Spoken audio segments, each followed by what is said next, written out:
A legacy of shadows introducing Cranbrook. Cranbrook. Even the name chills the soul. It evokes images of despair and echoes of forgotten screams.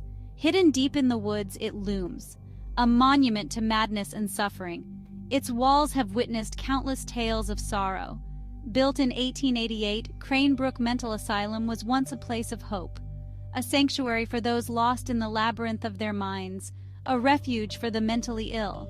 But hope soured to despair. The promise of healing turned into a nightmare. The asylum became overcrowded, understaffed. The cries for help grew louder, but fewer were there to listen. A breeding ground for neglect and abuse.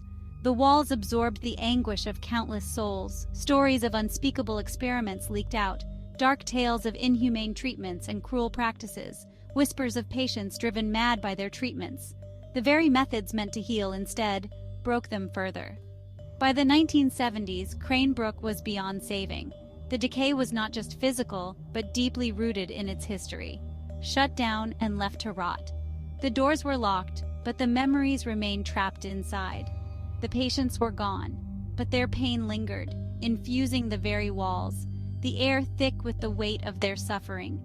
Today, Cranbrook stands empty, a decaying carcass of brick and rusted iron, a silent witness to its own tragic past, a magnet for thrill seekers and ghost hunters, drawn by the allure of its haunted reputation, drawn to its dark history, and the terrifying truth: some places never truly let go.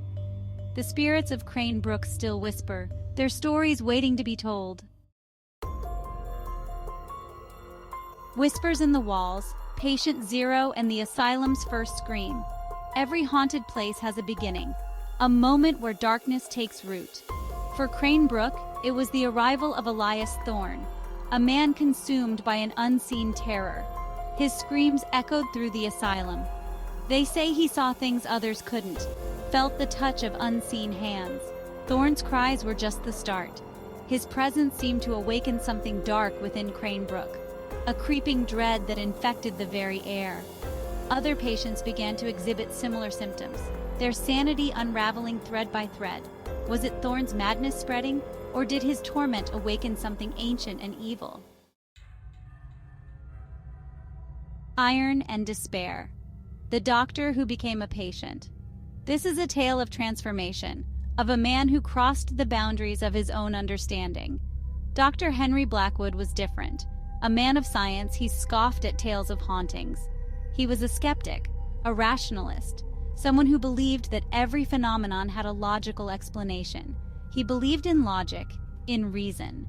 Then he met Elias Thorne, a man whose very presence seemed to defy the natural order. Blackwood became obsessed.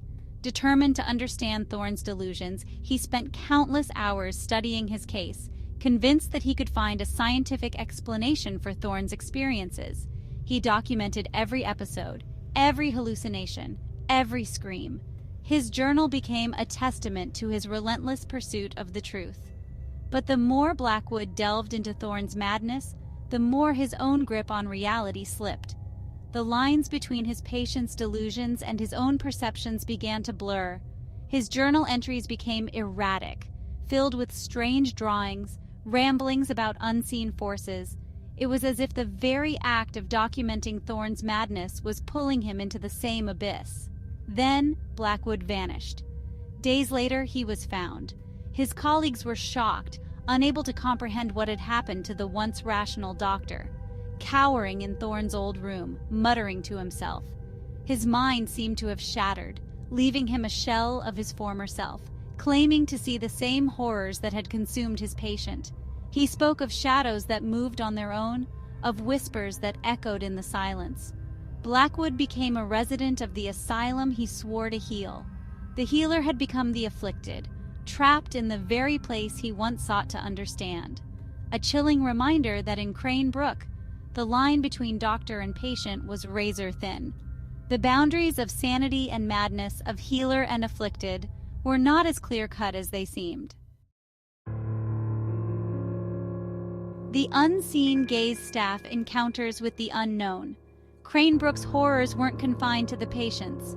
Nurses reported feeling cold spots, hearing whispers in the dead of night, Objects moved on their own. Doors slammed shut without a breeze. One nurse, Margaret Caldwell, claimed to have seen a figure standing at the end of a hallway. A tall, gaunt silhouette. Its eyes glowed red in the darkness. When she approached, it vanished into thin air. The staff tried to ignore the strange events, attributing them to stress, overwork, but deep down a seed of fear was planted, a growing unease that something was very wrong within those walls. Section 5. The child's laughter echoes in the abandoned ward. The children's ward was the most disturbing part of Cranbrook, a place where innocents went to die. It's said that even on the hottest days, the air there was icy cold. Toys moved on their own. Disembodied giggles echoed through the empty rooms. Visitors claimed to hear a child's laughter, faint at first, then growing louder, the sound of pure, unadulterated joy. But it's a chilling reminder of the children who suffered within those walls, their spirits forever trapped. Section 6. A Symphony of Screams, The Night the Asylum Howled. This is a tale that has been whispered through generations, a night that left an indelible mark on the town of Cranbrook. Locals still talk about the night Cranbrook howled.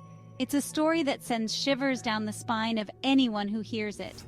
It was a stormy night, the kind of night where the sky seems to split open with every flash of lightning. The wind howled like a banshee, its eerie wail echoing through the empty halls of the asylum.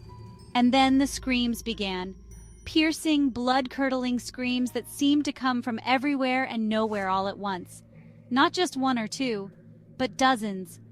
A cacophony of terror that filled the night air. A chorus of pure terror that seemed to emanate from the very walls of the asylum. The police were called, but they found nothing.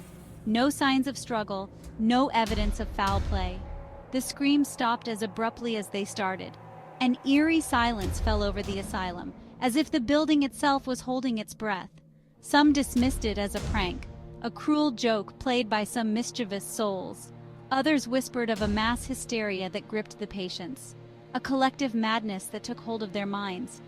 But those who lived through that night knew the truth. They had seen the terror in the eyes of the patients, heard the fear in their voices. Something evil had awakened in Cranbrook, and it was hungry. Hungry for fear, for chaos, for the very souls of those who dared to enter its domain. Section 7. Beyond the bars, urban legends take root. With Cranbrook's closure, the stories didn't stop. They spread, mutated, became intertwined with local folklore. The line between fact and fiction blurred. The asylum became a breeding ground for urban legends, each more terrifying than the last. Tales whispered around campfires, designed to chill you to the bone, a warning to stay away. Section 8. The Hookman Cometh Terror on Lover's Lane. One of the most enduring legends is that of the Hookman. They say he was once a patient at Cranbrook, driven mad by his confinement. He escaped one night, taking with him a rusty hook from the maintenance shed. Now he stalks the woods around the asylum, preying on unsuspecting couples parked on Lover's Lane. They say if you hear a scratching sound on your car door, don't open it. It's the Hookman, and he's come to claim his next victim. Section 9. Red Eyes in the Darkness. The Legend of Room 13. Every haunted place has its epicenter.